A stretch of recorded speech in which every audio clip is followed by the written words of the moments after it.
tekan hamrayitin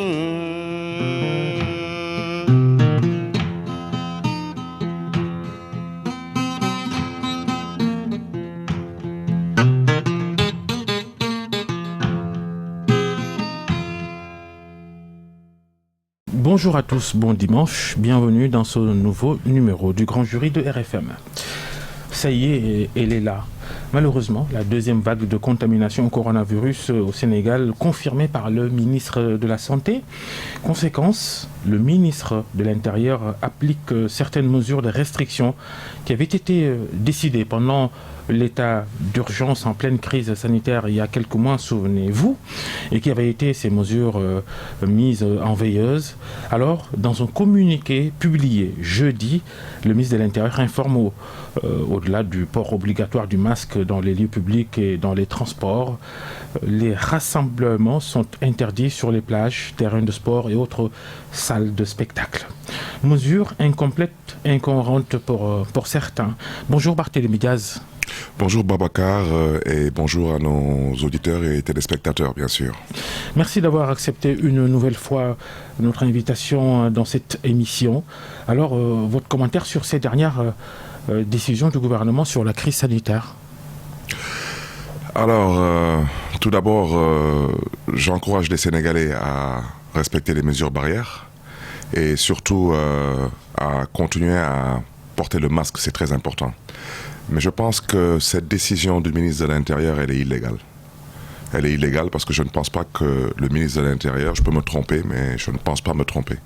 Je ne pense pas que c'est à travers un arrêté, pour ne pas dire un communiqué, qu'on peut interdire des rassemblements comme ça. Je rappelle qu'on n'est pas en état d'urgence, on n'est pas en couvre-feu. Donc cette décision du ministre de l'Intérieur, aujourd'hui, n'a aucune valeur juridique ni administrative. Mais vous savez, quand on refuse d'assumer une responsabilité d'autorité et on préfère assumer celle d'un autorisé, ben, ça donne dans la précipitation et ça donne ce que ça donne. Mais on n'a pas besoin d'être en situation d'état d'urgence pour prendre des décisions, des arrêtés? Non, pas du tout. Ça veut dire que quand vous, aujourd'hui, partez dans un sens pour dire que vous interdisez les rassemblements publics, vous interdisez les rassemblements sur les plages, c'était pour dans les salles de insister sur le caractère probablement légal de la C'est pourquoi je vous ai dit que c'est une décision émanant d'un autorisé. Si c'était une décision émanant d'une autorité, on se serait adossé sur une loi. Ça veut dire que l'Assemblée nationale aurait dû assumer ses responsabilités et donner le quitus au gouvernement pour prendre cet acte. Donc si des Sénégalais refusent d'exécuter ou de s'exécuter, il y a un problème juridique qui se pose. Le ministre de l'Intérieur n'a pas le pouvoir de par la Constitution du Sénégal. Nous ne sommes pas en état d'urgence, nous ne sommes pas en couvre-feu. Ceci étant dit, il faut reconnaître effectivement que la situation est alarmante, pour ne pas dire catastrophique, mais je rappelle que il y avait plus de 300 cas par jour et on a laissé des rassemblements de millions de personnes se tenir. Et il faut tout de même que les gens n'oublient pas que nous sommes à la veille des fêtes de Noël et que nous sommes aussi à la veille des fêtes de fin d'année. Donc il faudrait, je pense que... Non, c'est pourquoi je dis, il faudrait que le gouvernement prenne son courage à deux mains. Mais la vérité, c'est que le gouvernement n'ose pas aller vers un couvre-feu, n'ose pas aller vers un état d'urgence. Parce que les Sénégalais l'ont mal vécu la première fois, parce que les engagements du gouvernement n'ont pas été respectés en partie. Un mal nécessaire peut-être. Ailleurs, pour donner l'exemple de la France, il a fallu retourner au confinement, au couvre-feu, pour endiguer la spirale de contamination au Covid-19. Mais parfaitement, parce qu'en France, ils ont posé des actes d'autorité et non d'autorisés. Parce qu'en France, les autorités étatiques n'ont pas peur d'aller vers un couvre-feu ou vers un état d'urgence, parce qu'ils comprennent qu'il faut d'abord communiquer avec la population, ensuite il faut accompagner la population. Ici, vous demandez aux Sénégalais de rester chez eux, en contrepartie, vous leur offrez quoi? Pas grand-chose. Ou bien, quand ça arrive avec énormément de retard. Donc la vérité, c'est que le gouvernement actuel a la peur d'aller vers un couvre-feu, vers un état d'urgence, en s'adossant sur la loi qui pourrait permettre au ministre de l'Intérieur de poser l'acte qu'il a posé il y a quelques jours. L'acte du ministre de l'Intérieur est totalement illégal. En introduction, je disais qu'il y en a qui pensent que ce sont des mesures incohérentes puisqu'on interdit les rassemblements dans les terrains de sport, salles de spectacle, alors que dans les lieux de culte, les fidèles se rassemblent pour leur dévotion.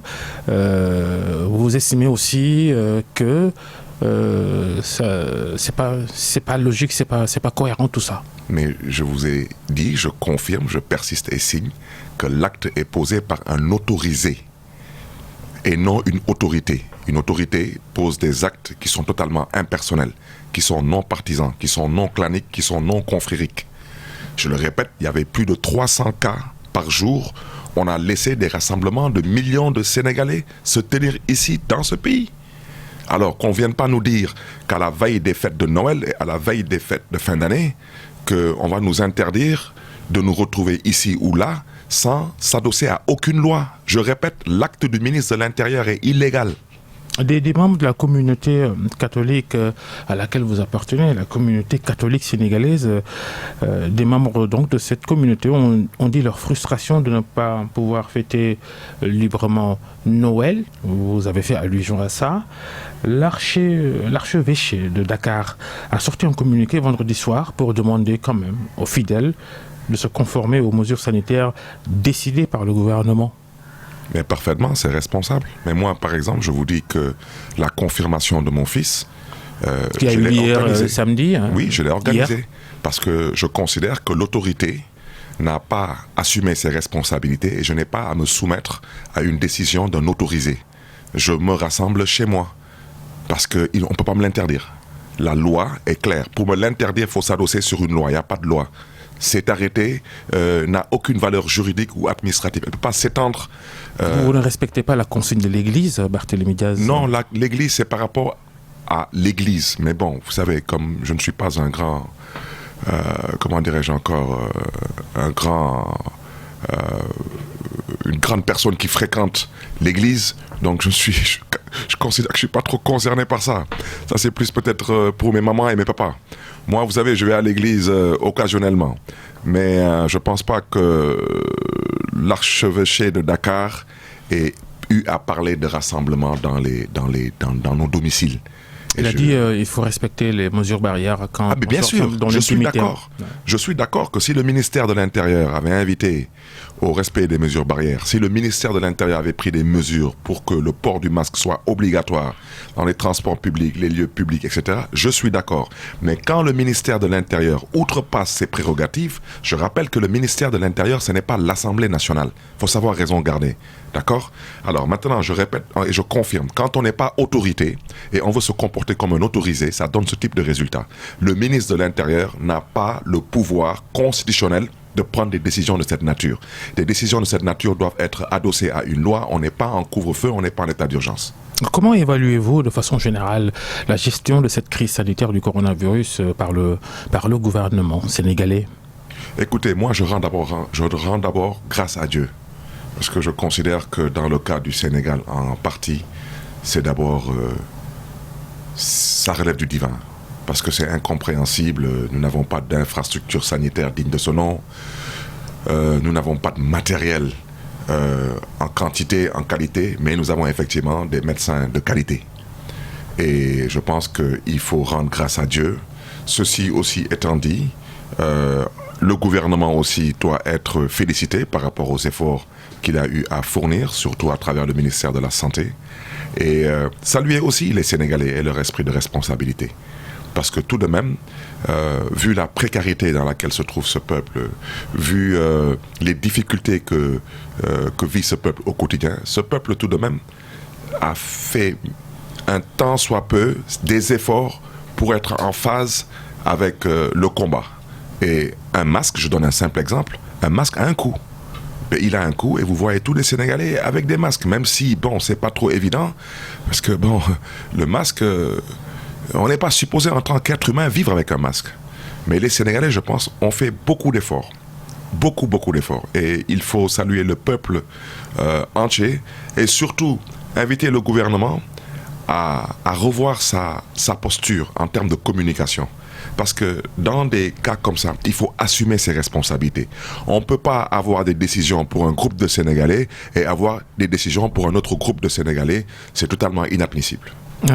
Vous avez été député à l'Assemblée nationale touchée par cette maladie avec un décès, la députée Marie-Louise Diouf, d'autres parlementaires également contaminés. Et malgré tout, les séances plénières de la session pour l'examen du projet de budget du Sénégal pour 2021 se sont poursuivies. Ne fallait-il pas suspendre ces travaux à l'Assemblée nationale, au Parlement ? Écoutez, il faudrait bien qu'il y ait des gens pour voter le budget. Et pour voter le budget, il faut être en mesure de pouvoir débattre sur le budget. Ceci étant dit, vous me permettrez d'abord de présenter mes sincères condoléances à la famille de l'honorable député qui nous a quittés récemment, présenter mes condoléances à l'Assemblée nationale et souhaiter un prompt rétablissement à nos honorables députés qui sont atteints par le Covid-19.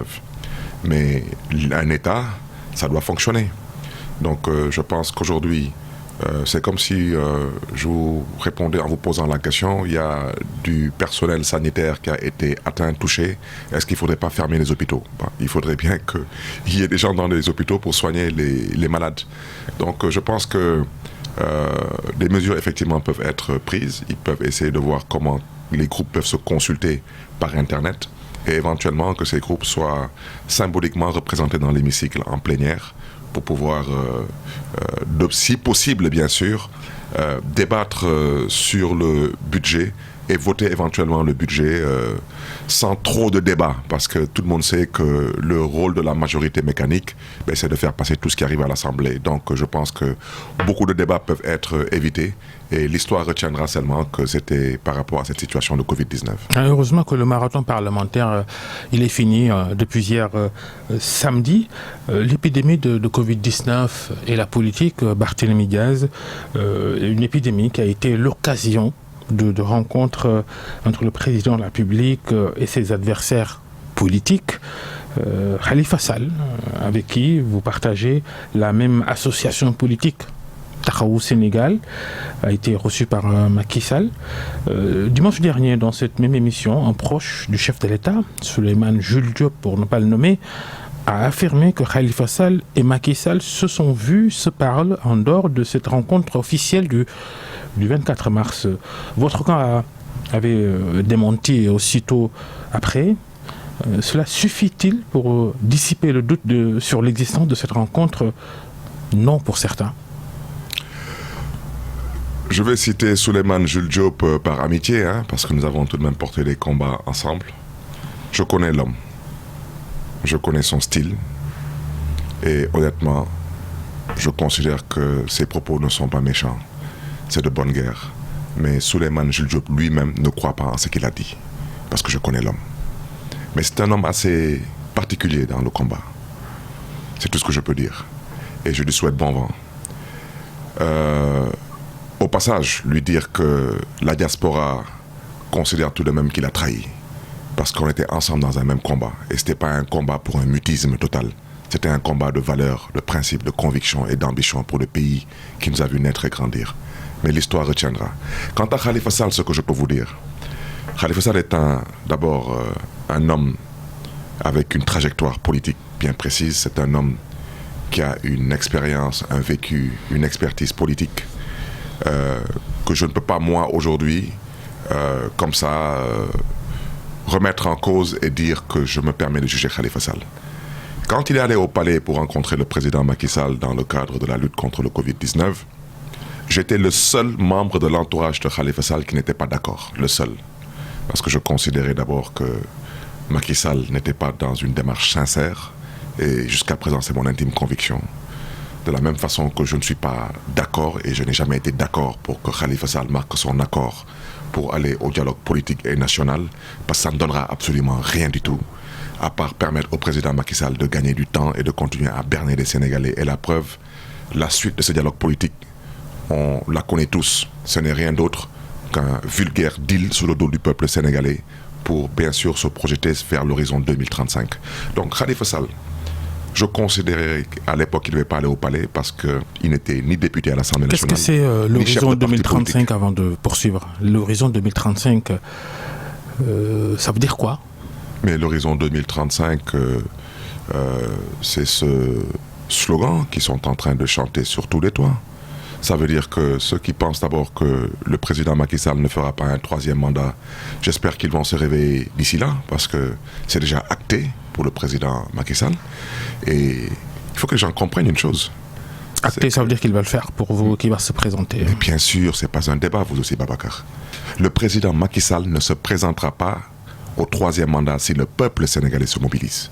Si le peuple sénégalais considère que d'autres vont se mobiliser à sa place, je le dis ici, et je vous invite à bien enregistrer mes propos, le président Macky Sall fera le troisième mandat et il gagnera le troisième mandat.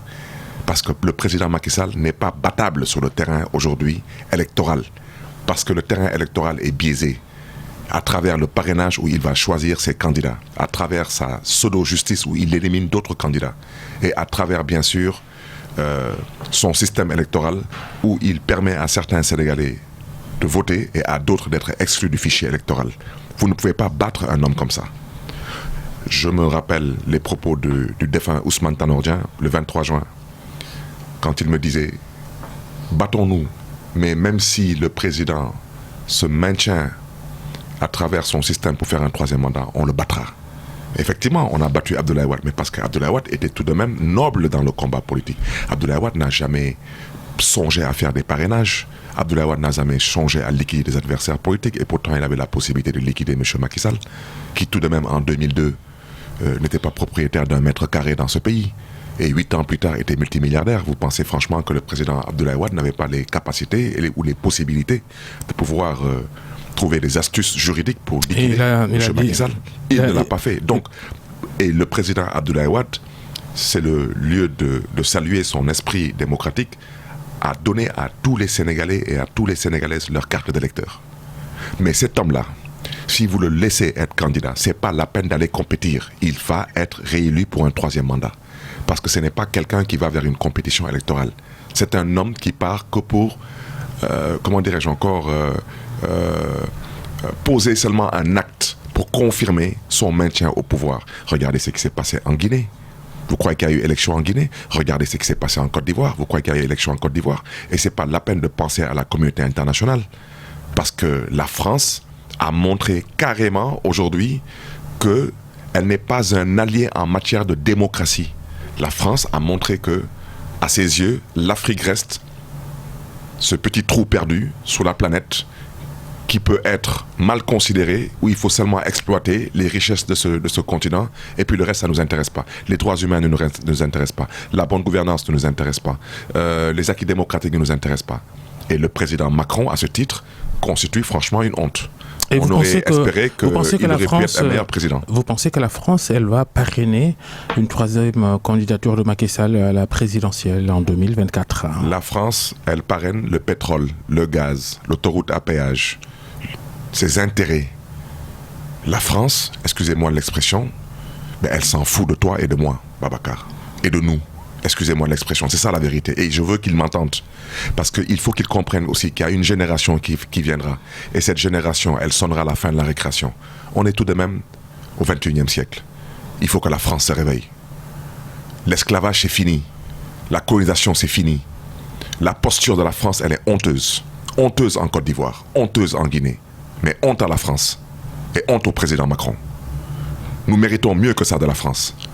Sans nous, il n'y aurait pas de drapeau français. Sans nous, il n'y aurait pas la Marseillaise. Aujourd'hui, tout de même, n'insultez pas notre intelligence. Il n'y a pas eu d'élection en Guinée. Il n'y a pas eu d'élection en Côte d'Ivoire. Et vous ne comptez pas non plus dire au président Macky Sall d'organiser des élections au Sénégal. La même France, la même Union européenne, quand ils n'ont plus voulu de coup d'État en Afrique, ils ont été clairs. Ils ont dit, on ne va plus reconnaître de régime issu de coups d'État militaires. Et les coups d'État militaires ont arrêté. Le jour où la France et l'Union européenne diront d'une seule voix, on n'accepte plus de reconnaître des gouvernements issus de tripatouillage constitutionnel, ces vulgaires dealers que nous avons à la tête de nos États, ils vont arrêter de tripatouiller nos constitutions. Mais à quoi bon se battre si vous vous avouez déjà vaincu par un Macky Sall, selon vos certitudes, qui va se représenter, et pour reprendre vos propos, qu'il va gagner s'il se représente pour obtenir un troisième mandat? À quoi bon se battre alors, Barthélémy Diaz, quand on est dans l'opposition, comme vous et les autres? Babacar, ça fait aujourd'hui presque 3 semaines que je suis sur le terrain politique. Je marche tous les jours dans les rues de Dakar. Je rentre dans les communes, dans les quartiers. Et je parle aux Sénégalais, particulièrement aux Dakarois. Et je n'ai qu'un seul discours, c'est mobilisez-vous. Parce que vous n'avez pas de choix. Mobilisez-vous. À quelle fin? Mais il faut que le président Macky Sall comprenne que tout a une fin dans la vie. Son cirque, il a assez duré.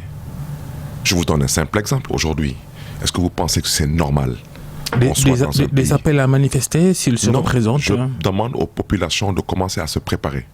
D'abord, dans le cadre des élections locales. Nous exigeons des élections locales. Nous ne demandons pas des élections locales, nous les exigeons. Et ensuite, ces élections locales, je l'ai dit, je l'ai indiqué. J'ai dit que le président Macky Sall, à défaut d'avoir un troisième mandat, parce que si le peuple sénégalais se lève, je vous dis, il ne forcera pas. Il n'est pas fort, il n'est pas courageux, il n'a pas de parti, il n'a pas de coalition. Et il le sait, il en est conscient. Ah si, quand même. Non, vous savez, il y a une différence entre une coalition de leaders politiques à la tête de dynamique politique. La logique de l'addition, déjà son propre capital, le ralliement de Idriss Seck, deuxième de la dernière présidentielle, et il y a une différence, avec près d'1 million de voix. Et il y a une différence entre des dealers qui se réunissent et qui veulent escroquer l'intelligence des Sénégalais. Dealer Idriss Seck aussi, pour vous? Non, que vous aviez déjà soupçonné depuis trop longtemps de... Permettez-moi de ne pas citer certains noms, parce que vous savez, je considère qu'il faut citer des gens par respect. Vous l'aviez pointé déjà, la grande partie de l'opinion ignorait que les deux hommes se parlaient. Vous, à l'époque, vous aviez dit qu'en votre sein, parce qu'Idriss Seck était dans l'opposition, qu'en votre sein, il y en a qui parlent au chef de l'État. La légion était claire. Je vous ai dit en 2019, au sortir de la présidentielle, je vous ai dit ils sont en train de dealer.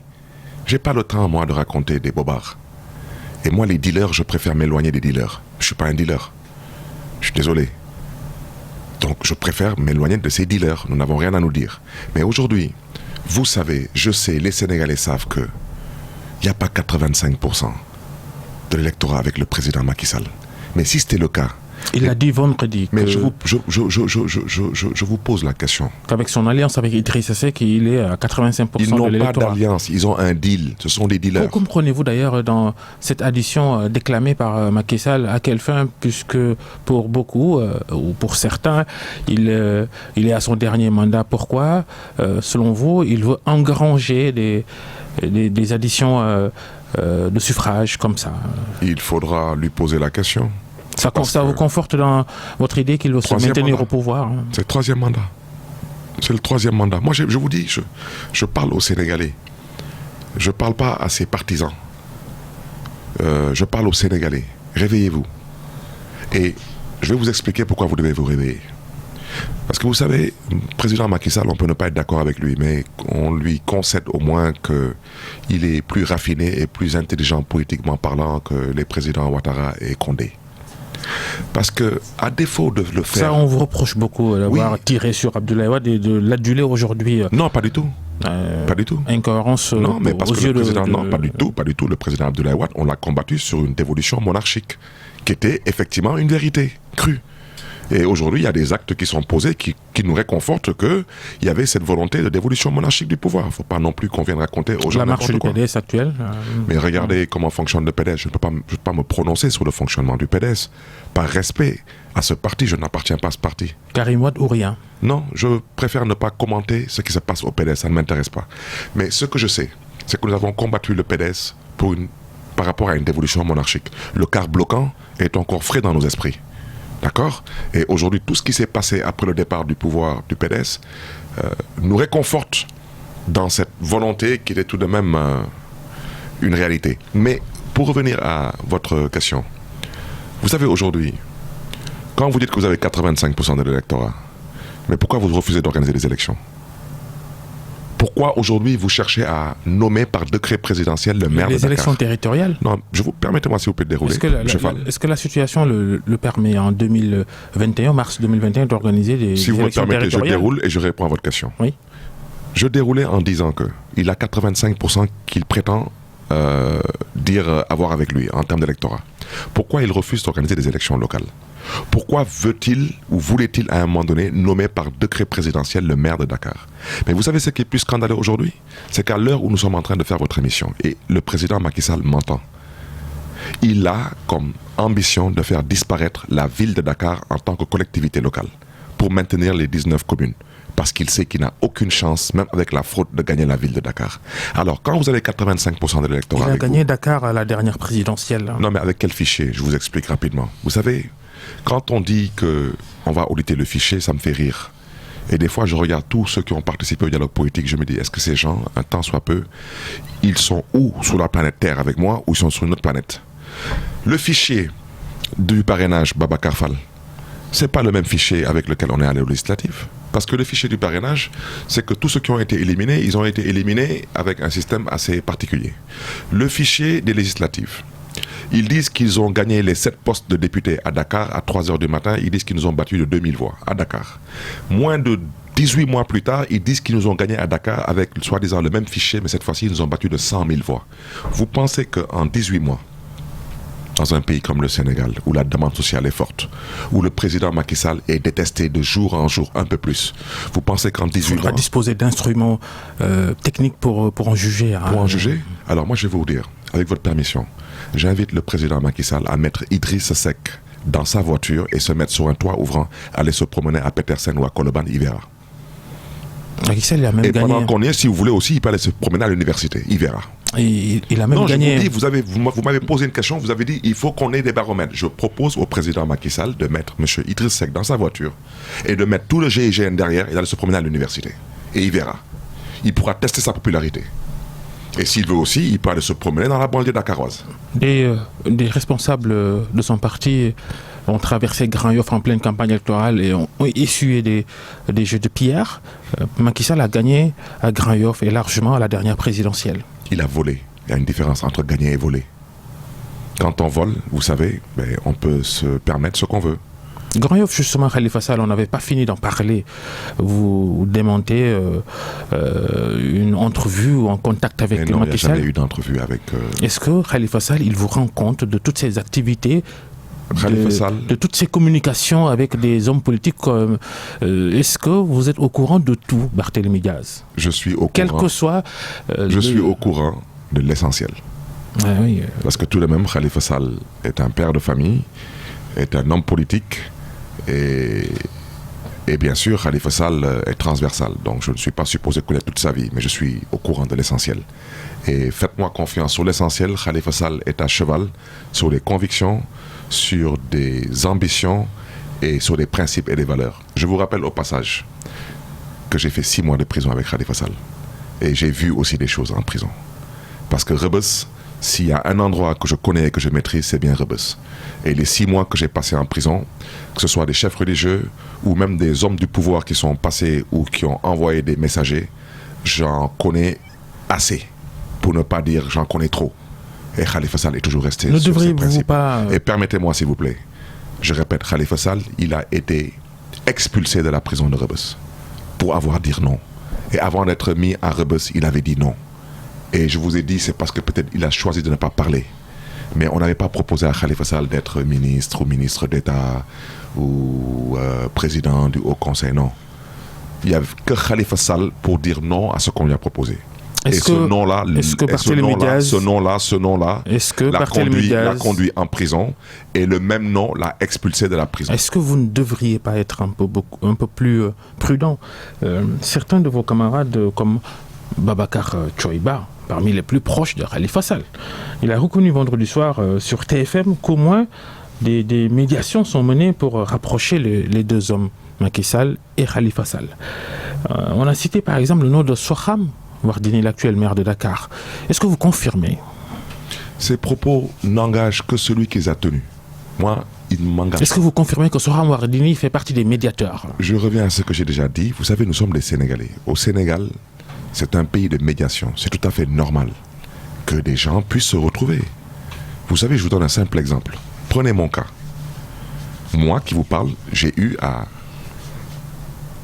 être à l'origine d'une médiation entre Ousmane Sonko et mon ami Bougane Gueye Dany. Ça, c'est un thème dans l'émission. On y reviendra pas tout à l'heure. Je veux répondre avec...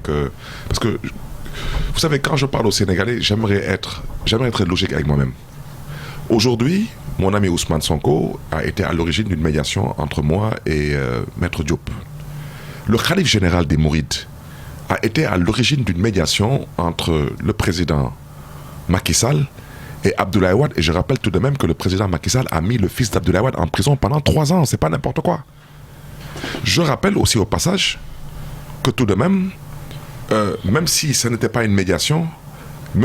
Khalifa Sall a accepté d'aller au palais à la rencontre du président Macky Sall dans la lutte contre le Covid-19. Donc nous sommes un pays de médiation, nous sommes un pays de dialogue. Donc si Soham Wardini est présentement en train d'évoluer dans ce sens, elle est à encourager. Mais moi, je vais vous dire une chose. Moi, je ne cherche pas à me rapprocher de dealers. Je ne cherche pas à me rapprocher de personnes qui veulent mettre le pays à feu et à sang dans le cadre d'un 3e mandat. Ça, je ne rentre pas dans ça.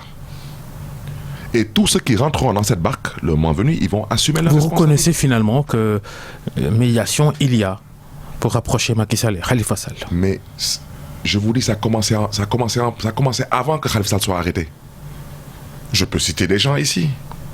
Le président Abdou Diouf lui-même, on ne peut pas dire alors il s'est impliqué là-dedans. On ne peut pas dire que les gens, les deux ne se parlent pas.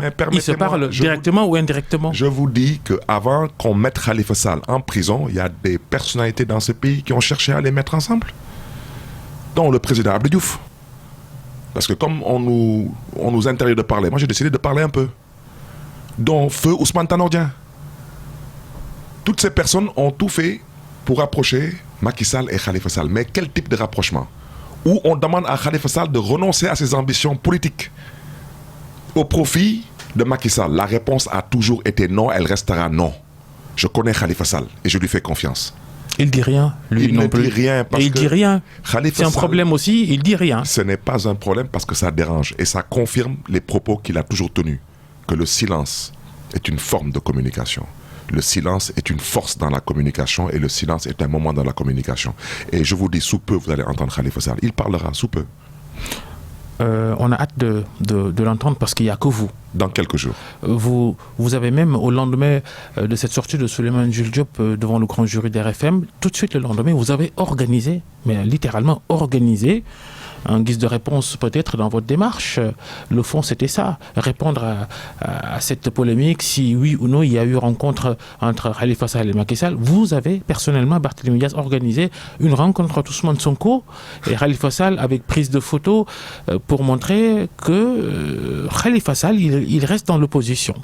Mais Khalifa Sall ne parle pas qu'avec Ousmane Sonko. Khalifa Sall parle actuellement avec toutes les forces. Pourquoi avez-vous demandé à Ousmane Sonko d'aller le voir le lundi dernier? Parce que j'avais déjà arrêté ces rendez-vous avec Ousmane Sonko depuis 15 jours. Et Ousmane Sonko m'entend. Et j'ai beaucoup de respect pour lui. Pour lui. Le président Khalifa Sall m'entend. Et il sait que ce n'est pas quelque chose qui avait été préparé. Vous savez, nous ne sommes pas des dealers. Nous sommes des hommes politiques et nous posons nos actes. Ça veut dire que cette rencontre du lundi au domicile du président Khalifa Sall était déjà prévue. Et c'est moi-même, effectivement, qui ai sollicité cette entrevue parce que je considère que Ousmane Sonko et moi, nous sommes de la même génération. Par exemple, je ne vais pas solliciter la même entrevue entre Khalifa Sall et Abdoul Mbaye. Ils se connaissent déjà. Et je peux vous dire qu'ils sont déjà vus aussi. Peut-être moins médiatisés. Ousmane Sonko est l'antisystème et vous êtes du système. Qui dénonce. Ça, ce sont des slogans. L'antisystème, il faut qu'on se comprenne. Sans conviction alors. Non, attendez, il faut qu'on se comprenne. Le PS a perdu le pouvoir en quelle année? En 2000, je n'étais même pas encore au PS, je n'étais même pas encore en politique. Alors quand vous me dites que je suis le système, vous me faites rire. Moi, je n'ai connu que l'opposition dans ma vie. Je ne connais pas autre chose. Alors le système, ce système aujourd'hui... Parce que le système aussi, c'est des gens du pouvoir de l'opposition aussi. Hein, oui, mais c'est que vous savez, le système, il faut qu'on sache comment on le présente. Parce qu'on ne peut pas combattre quelque chose qui nous a fabriqué, qui nous a produit. Ousmane Sonko quand il parle de l'antisystème, il a sa définition de l'antisystème. Mais c'est un pur produit de l'école sénégalaise. C'est un produit de la culture sénégalaise. C'est un produit de l'administration sénégalaise. Donc, le système dont il parle peut-être de cette façon de faire, de cette façon d'agir. Mais vous prenez le système aujourd'hui. Prenons le foncier, qui est l'une des questions les plus délicates dans ce pays. Mais c'est un problème du système. Pourquoi il y a une certaine catégorie de Sénégalais qui peuvent s'accaparer de toutes les terres de ce pays au détriment d'autres Sénégalais qui n'ont même pas le droit d'avoir 1 mètre carré. Et tout le monde sait que l'État du Sénégal n'a pas le droit de vendre son foncier.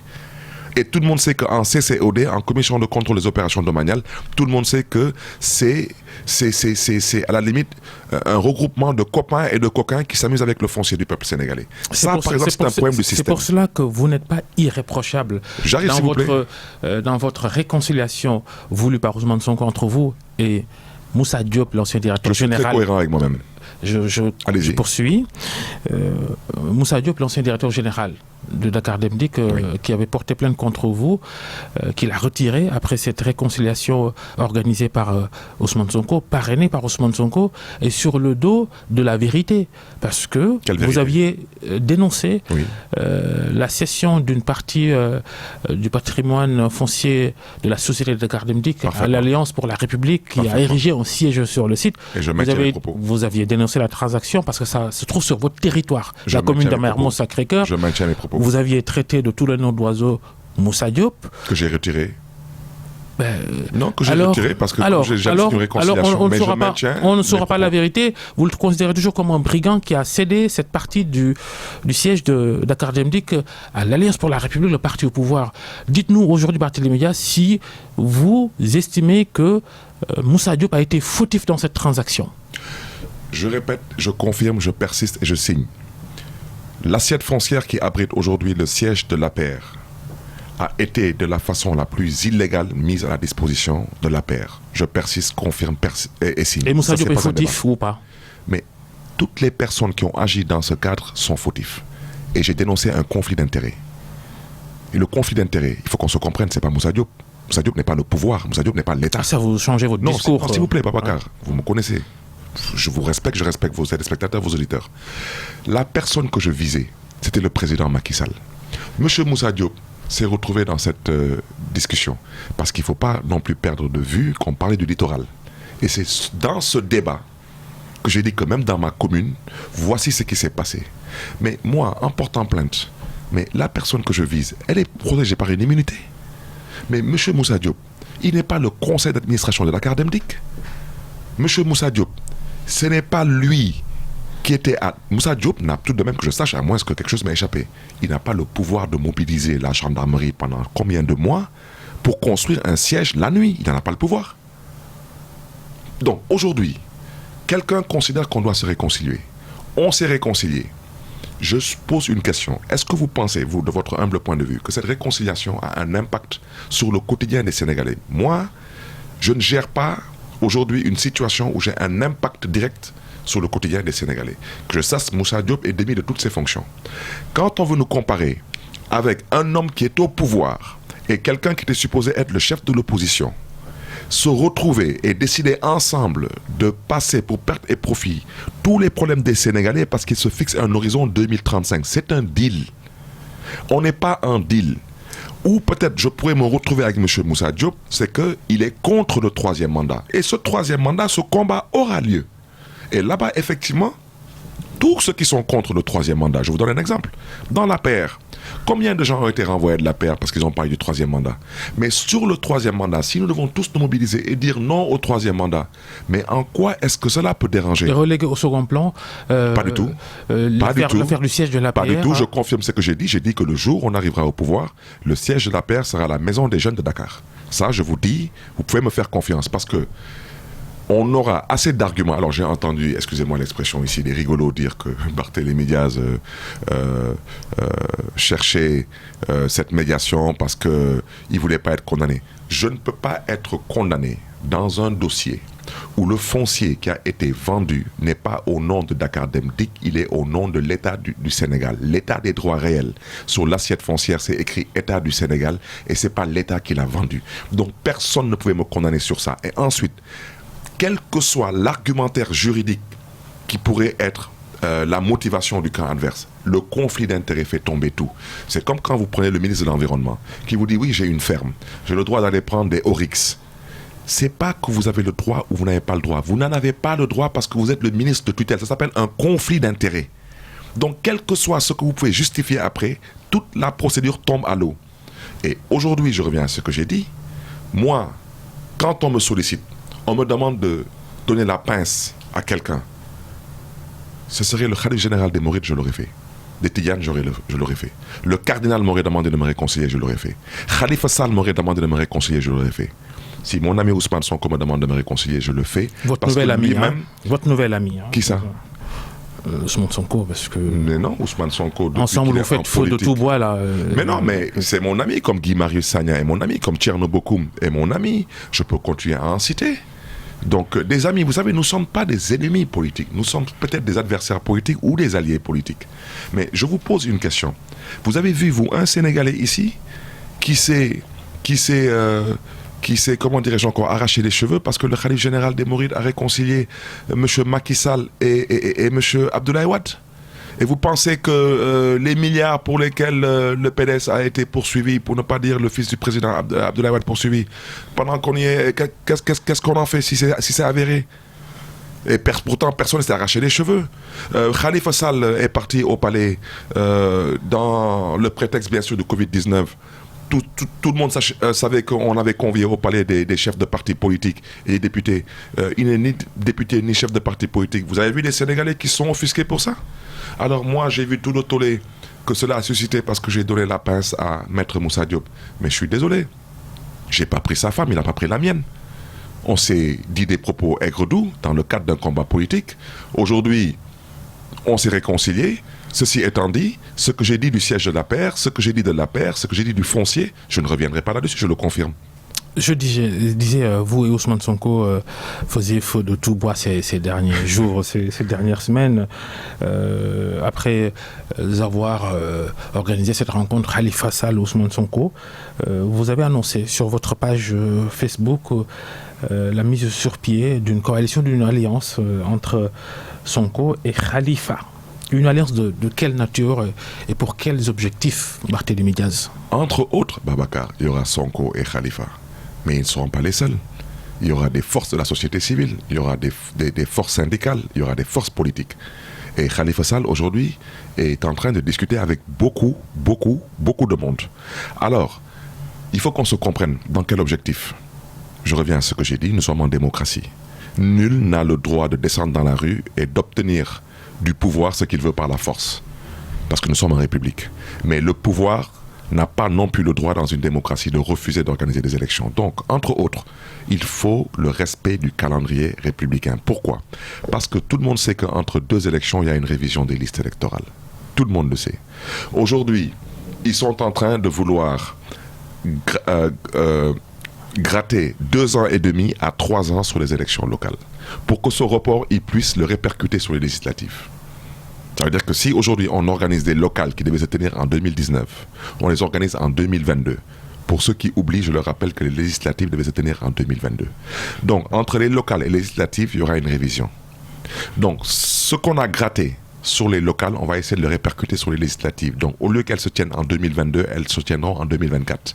2024, c'est la présidentielle. Donc, la présidentielle, elle aussi, on grignote aussi pour qu'elle parte en 2027, voire 2028. Donc, on obtient un demi-troisième mandat sans en donner l'impression. Et ça, c'est antidémocratique. Donc, il faut le respect du calendrier républicain. Entre autres. Parce qu'il ne faut pas que les Sénégalais disent que les hommes politiques, ils ne parlent que d'élections. Parce que pour qu'on parle de pétrole, qu'on parle de gaz, qu'on parle de changement durable par rapport aux politiques sectorielles, il faut d'abord que le jeu démocratique puisse respirer.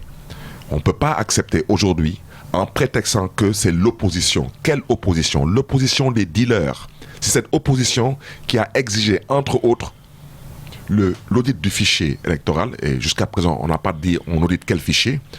Mais cet audit du fichier ne peut pas être une excuse pour refuser d'organiser des élections.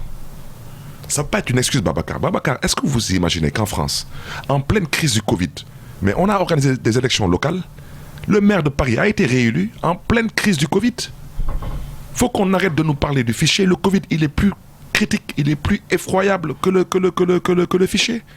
Le fichier, si vraiment on voulait être sincère et sérieux, vous avez déjà entendu parler de fichier électoral en France, aux États-Unis? Vous en avez entendu parler? Jamais.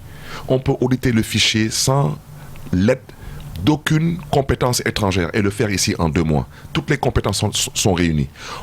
À qui revient la responsabilité d'auditer le fichier? À qui revient la responsabilité de convoquer le corps électoral?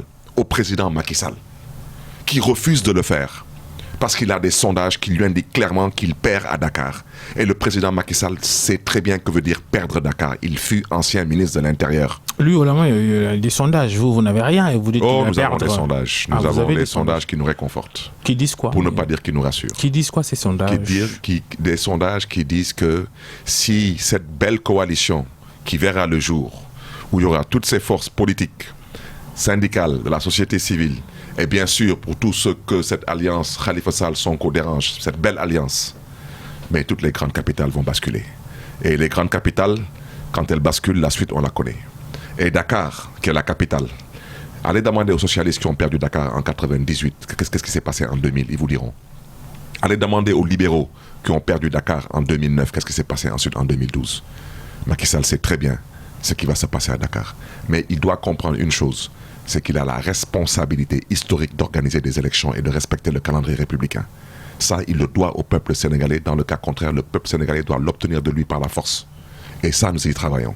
Parce que la récréation, elle a trop duré. Qui sera votre candidat à Dakar, Khalifa Sall ou vous, Barthélémy Diaz? Écoutez, le moment venu, on va en discuter, mais une chose est claire. Ce n'est pas un débat pour nous. Dakar, c'est notre base politique. Nous sommes candidats à la mairie de Dakar. Ça, ce n'est pas un débat. Vous, Khalifa Sall, vous êtes intéressé personnellement? Non, vous savez, moi, je suis intéressé par rien du tout, mais je suis au cœur de tout.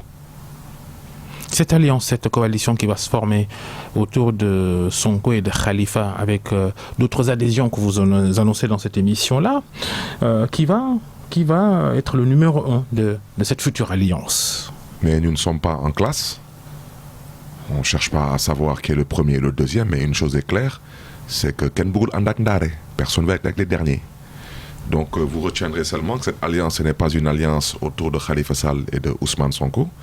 C'est une alliance dans laquelle il y aura bien sûr Khalifa Sall et Ousmane Sonko, parce que ce sont des figures de premier plan sur la scène politique, mais dans cette alliance, vous aurez les Abdoul Mbaye, les Mamadou Lamine Diallo, vous aurez les Thierno Alassane Sall, vous aurez toutes ces personnes, hommes et femmes, sénégalais et sénégalaises, du monde syndicaliste, du monde de la société civile, du monde politique. Faut pas mélanger les genres non plus. Non, vous savez, si, parce que vous savez, en fait, il faut qu'on essaie il faut qu'on essaie de réveiller l'esprit des assises nationales. Je ne dis pas les assises nationales, mais cet esprit citoyen, cet esprit inclusif, cet esprit patriotique.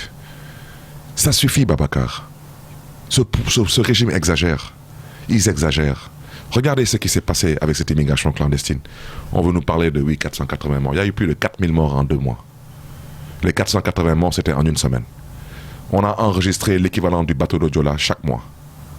C'est ça la vérité. Tout le monde s'est tu. La presse n'a pas joué son rôle.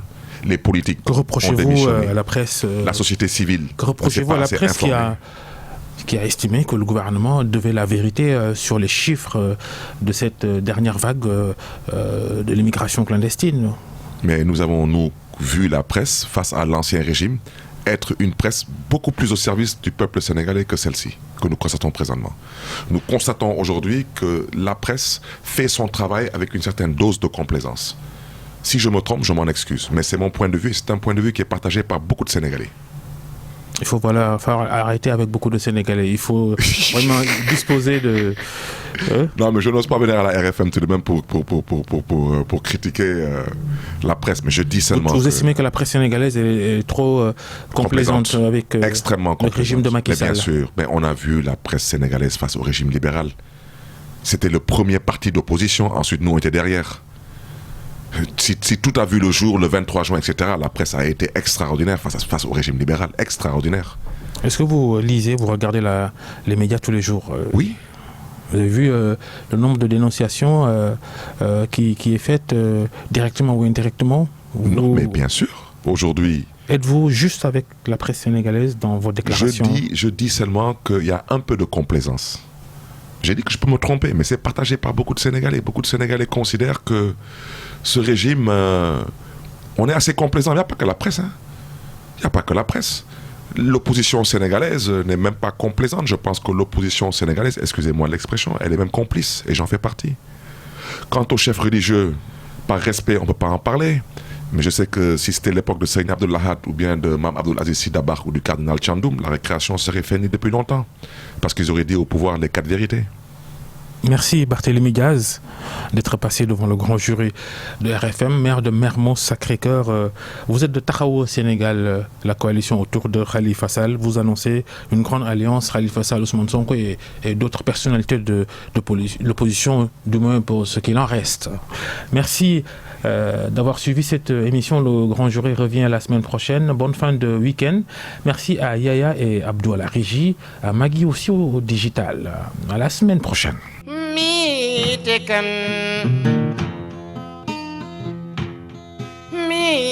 te kan hamad rayitin